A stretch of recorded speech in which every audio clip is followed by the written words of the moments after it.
A Tiger's Skin by W. Jacobs. The travelling sign painter, who was repainting the sign of the Cauliflower, was enjoying a well-earned respite from his labours. On the old table under the shade of the elms, mammoth sandwiches and a large slice of cheese waited in an untied handkerchief until such time as his thirst should be satisfied. At the other side of the table, the oldest man in Claybury, drawing gently at a long clay pipe, turned a dim and regretful eye up at the old signboard. "I've drunk my beer under it for pretty near 70 years, he said with a sigh. "It's a pity it couldn't have lasted my time." The painter, slowly pushing a wedge of sandwich into his mouth, regarded him indulgently.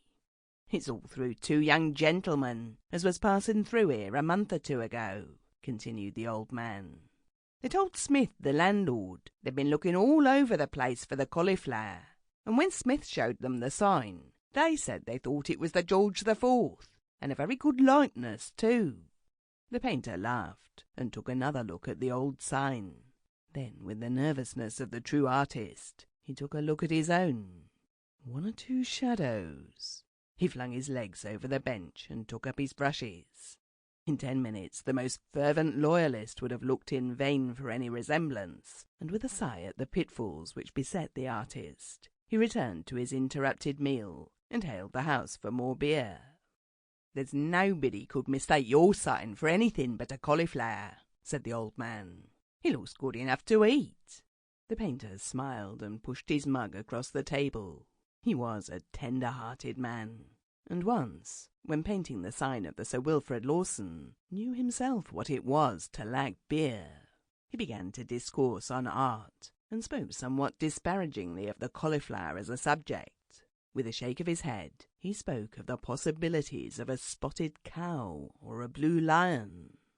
"Talking of lions," said the ancient musingly, "I suppose as you never heard tell of the Claybury tiger. It was afore your time in these parts, I expect." The painter admitted his ignorance, and finding that the allusion had no reference to an inn, pulled out his pipe and prepared to listen.